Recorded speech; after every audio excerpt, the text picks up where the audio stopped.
नमस्कार, डेली 24 भारत देख रहे हैं आप। मैं हूं आपके साथ साहिल धूलिया। बुलेटिन की शुरुआत करेंगे।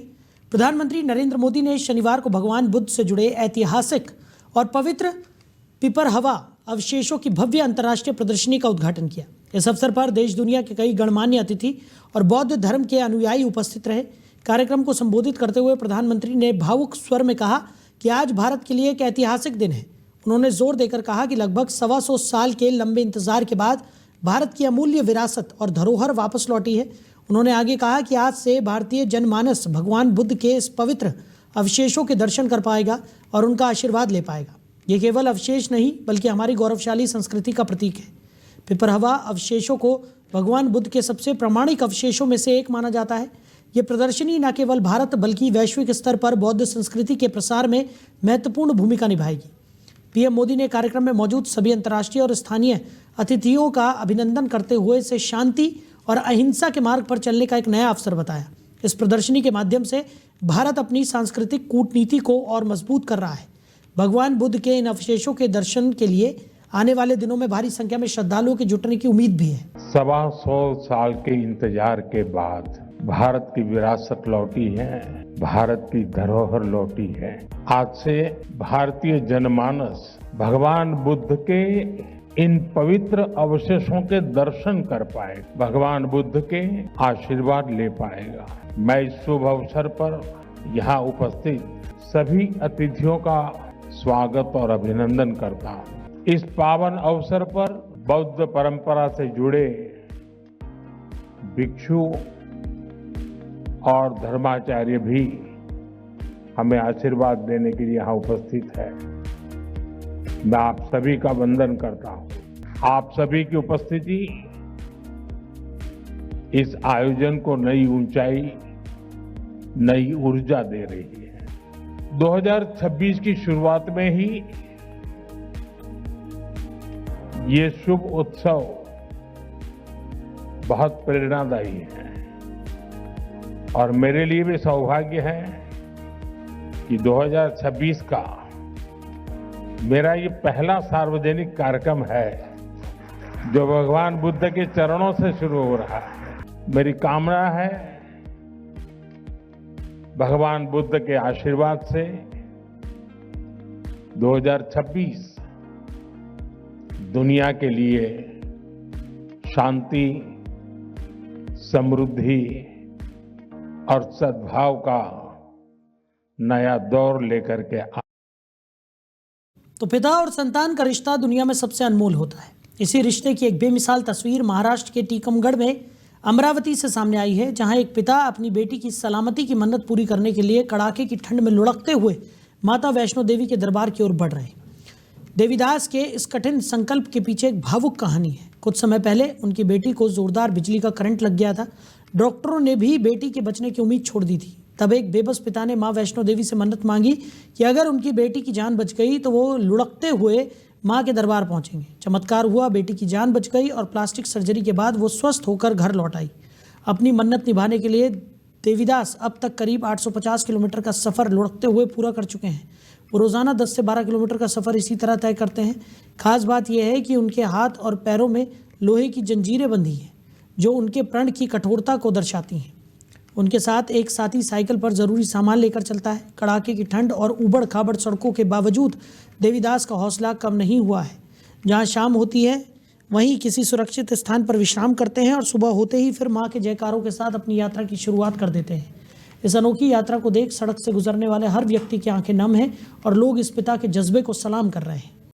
वहीं मध्य प्रदेश के टीकमगढ़ जिले से एक हृदय विदारक घटना सामने आई है। यहाँ कोतवाली थाने में पदस्थ प्रधान आरक्षक मोहनलाल चढ़ार ने अज्ञात कारणों के चलते सल्फास का सेवन कर लिया, जिससे उनकी इलाज के दौरान मौत हो गई। इस घटना के बाद से पुलिस विभाग में हड़कंप मच गया है और शोक की लहर दौड़ गई है।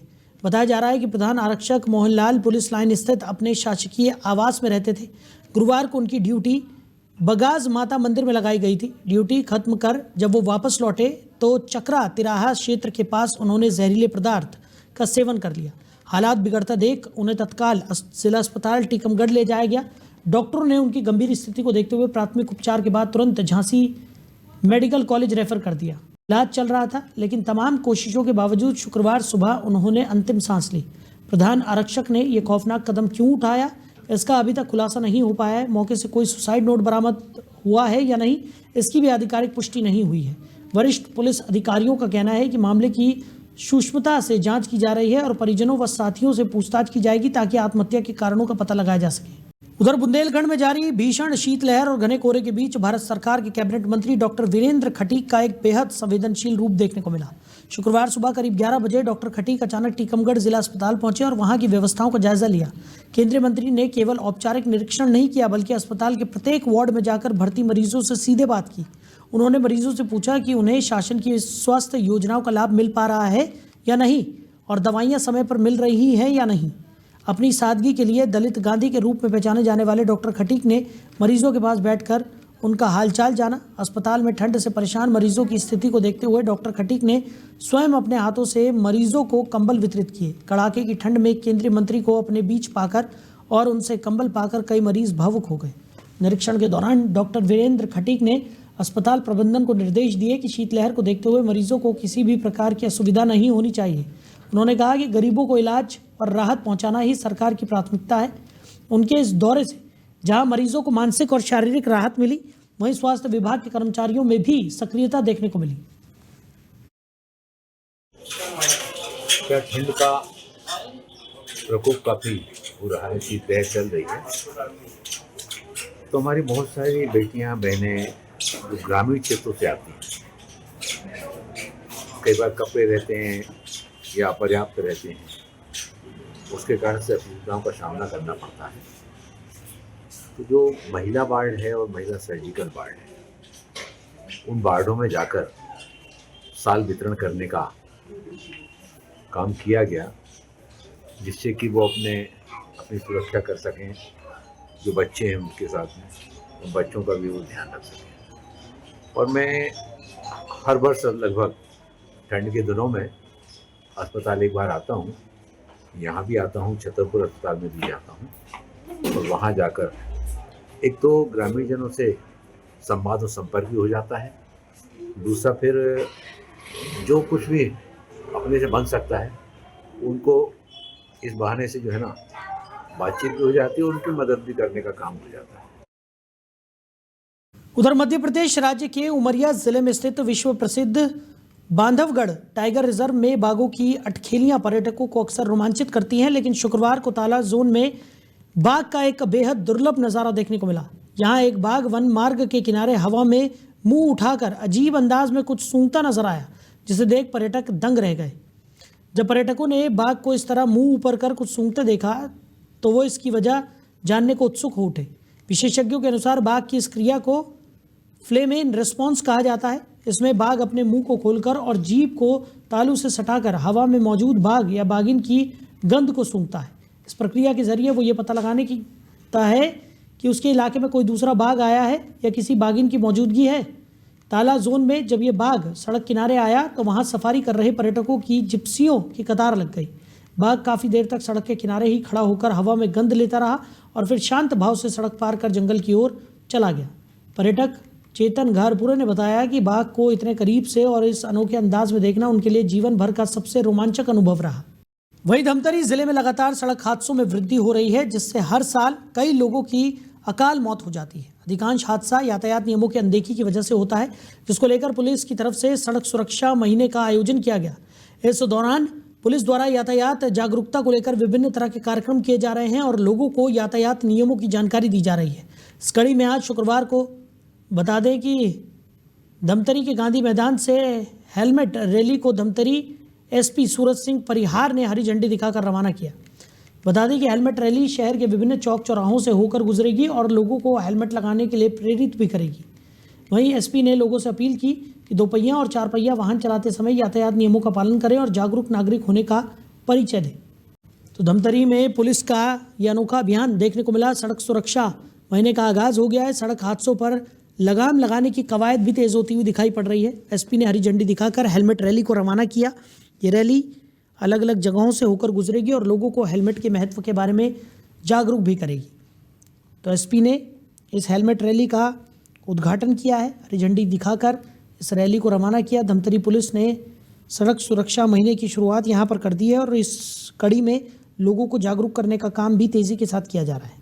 वहीं भारतीय क्रिकेट कंट्रोल बोर्ड यानी कि बीसीसीआई ने एक कड़ा रुख अपनाते हुए कोलकाता नाइट राइडर्स यानी केकेआर को निर्देश दिया है कि वो बांग्लादेशी तेज गेंदबाज मुस्तफिजुर रहमान को तत्काल प्रभाव से रिलीज कर दें। बोर्ड के इस फैसले ने न केवल क्रिकेट गलियारों में हलचल पैदा कर दी है बल्कि इस पर राजनीतिक और धार्मिक नेताओं की तीखी प्रतिक्रियाएं भी सामने आने लगी हैं। इस मामले में सबसे विवादित बयान अखिल भारतीय इमाम संघ के अध्यक्ष मौलाना साजिद रशीदी का सामने आया है। उन्होंने बीसीसीआई की मंशा पर सवाल उठाते हुए इसे सुनियोजित विवाद करार दिया। रशीदी ने अपने बयान में कहा कि बीसीसीआई को यह फैसला तभी ले लेना चाहिए था जब शाहरुख खान ने मुस्तफिजुर को खरीदा था। उस वक्त भी बांग्लादेश की स्थिति सबको पता थी। पहले खिलाड़ी को खरीदने की अनुमति देना और फिर बीच में विवाद खड़ा करना ये केवल हिंदू मुस्लिम नफरत फैलाने का जरिया है। उन्होंने आगे चिंता जताते हुए कहा कि इस तरह के कदमों से टीम मालिक शाहरुख खान की छवि को जानबूझकर नुकसान पहुंचाया जा रहा है और उन्हें देशद्रोही के रूप में पेश करने की कोशिश की जा रही है, जो पूरी तरह से गलत है। वहीं क्रिकेट विशेषज्ञों का मानना है कि टूर्नामेंट के बीच या टीम संयोजन के दौरान खिलाड़ियों को रिलीज करने के निर्देश कम ही देखे जाते हैं। विभिन्न दलों के नेताओं ने भी इस पर अपनी राय रखी है। कुछ इसे राष्ट्रीय सुरक्षा और कूटनीति से जोड़कर देख रहे हैं तो कुछ इसे अनावश्यक हस्तक्षेप मान रहे हैं। मुस्तफिजुर रहमान के जाने से कोलकाता नाइट राइडर्स के गेंदबाजी आक्रमण को बड़ा झटका लग सकता है। शाहरुख खान की टीम अब उनके विकल्प की तलाश में है, लेकिन इस विवाद ने मैदान के बाहर के समीकरणों को ज़्यादा गरमा दिया है। हालांकि बीसीसीआई ने इस निर्देश के पीछे के सटीक तकनीकी या कूटनीतिक कारणों को विस्तृत खुलासा नहीं किया है, लेकिन सूत्रों का कहना है कि यह फैसला मौजूदा अंतर्राष्ट्रीय प्रोटोकॉल और बांग्लादेश क्रिकेट बोर्ड यानी बीसीबी के साथ समन्वय के आधार पर लिया गया हो सकता है। वहीं सुप्रीम कोर्ट ने आपराधिक न्याय प्रणाली और जांच प्रक्रियाओं को लेकर एक अत्यंत महत्वपूर्ण कानूनी सिद्धांत स्पष्ट किया है। शीर्ष अदालत ने कहा है कि पुलिस जांच पूरी करने के लिए अदालत द्वारा समय सीमा निर्धारित करना एक सामान्य प्रक्रिया नहीं होनी चाहिए, बल्कि ऐसा केवल विशेष परिस्थितियों में ही किया जाना चाहिए। यह टिप्पणी न्यायमूर्ति संजय करोल और न्यायमूर्ति एन.के. सिंह की पीठ ने इलाहाबाद हाई कोर्ट के एक आदेश के खिलाफ दायर याचिका पर सुनवाई करते हुए की। अदालत ने स्पष्ट किया कि न्यायपालिका को जांच एजेंसी के काम में तभी हस्तक्षेप करना चाहिए जब स्थिति नियंत्रण से बाहर हो। विशेषज्ञों का मानना है कि इस फैसले से पुलिस और अन्य जांच एजेंसियों को राहत मिलेगी, क्योंकि जटिल मामलों में साक्ष्य जुटाने में अक्सर 90 दिनों से अधिक का समय लग जाता है। हालांकि कोर्ट ने यह भी सुनिश्चित किया है कि अगर जानबूझकर जांच को लटकाया जाता है तो आरोपी के पास अदालत जाने का अधिकार सुरक्षित रहेगा। वहीं बांग्लादेश में अल्पसंख्यक हिंदू समुदाय को निशाना बनाने का सिलसिला थमने का नाम नहीं ले रहा है। नए साल के जश्न के बीच शुरू हुई हिंसा ने अब एक और निर्दोष की जान ले ली है। शरीयतपुर जिले के एक हिंदू व्यापारी खोकन चंद्र दास ने शनिवार सुबह ढाका के अस्पताल में दम तोड़ दिया। हमलावरों ने उन्हें पेट्रोल छिड़ककर जिंदा जलाने की कोशिश की थी। बताया जा रहा है कि खोकन चंद्र दास शरीयतपुर के स्थानीय बाजार में एक मेडिकल स्टोर चलाते थे। 31 दिसंबर यानी कि नए साल की पूर्व संध्या पर अज्ञात हमलावरों ने नफरत की इंतहा पार करते हुए उन पर पेट्रोल डाला और आग लगा दी। हमले के बाद उन्हें गंभीर हालत में ढाका के national institute of burn and plastic surgery में भर्ती कराया गया था। वहीं अस्पताल के प्रोफेसर डॉक्टर शॉन बिन रहमान ने बताया कि खोकन दास का शरीर 30% तक जल चुका था।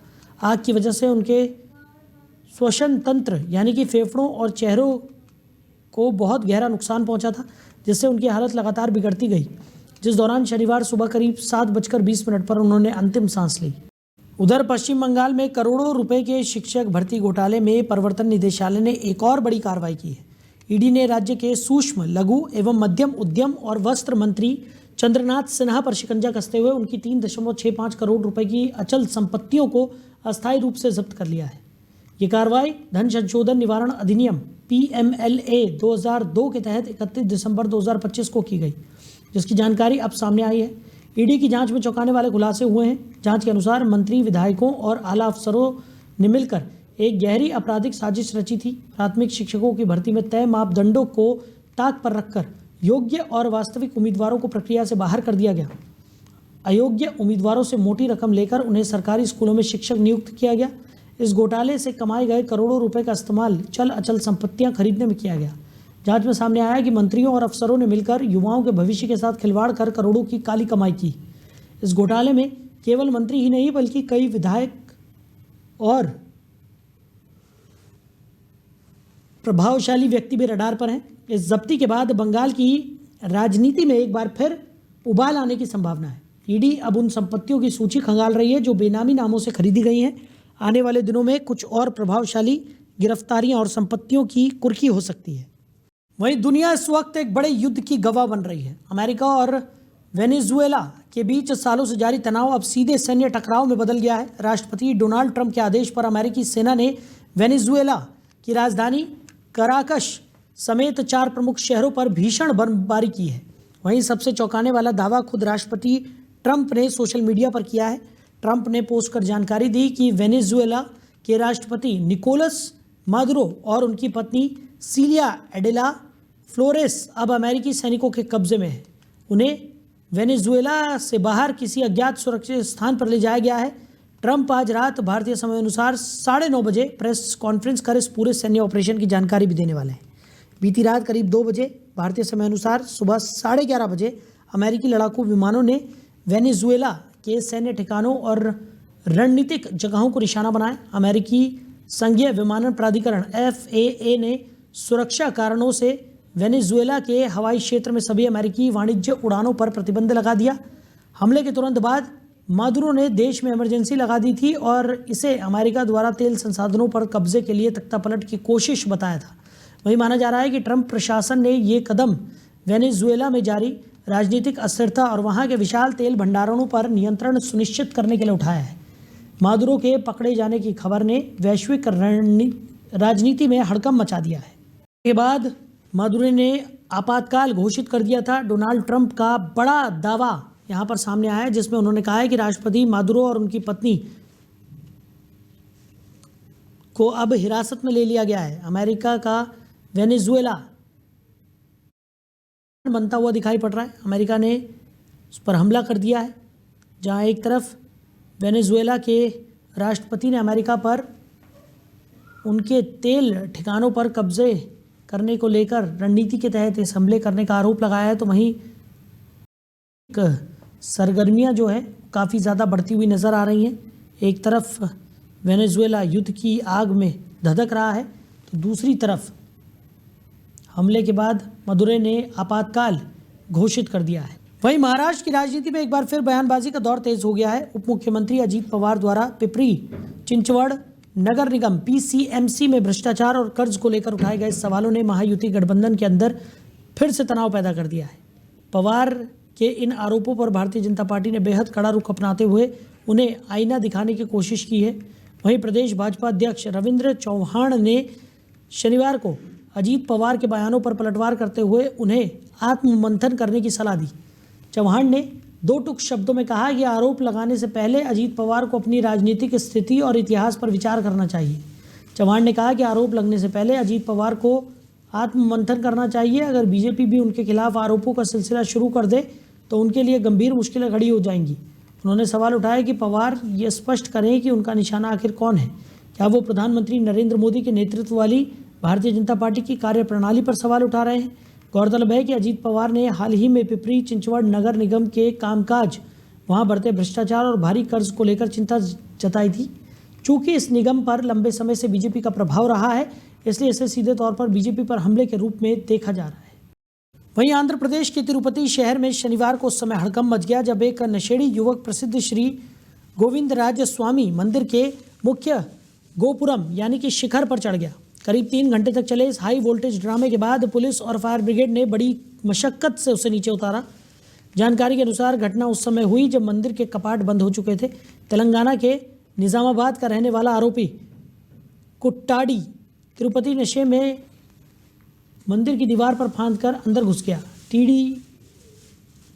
TTD के सतर्कता विभाग को भनक लगती उससे पहले ही वो मुख्य गोपुरम के उच्चतम बिंदु पर पहुंच गया और वहां लगे पवित्र कलश को निकालने की कोशिश करने लगा। जब पुलिस और फायर ब्रिगेड के जवान लोहे की सीढ़ियों के सहारे शिखर तक पहुंचे तो युवक ने नीचे उतरने से इनकार कर दिया।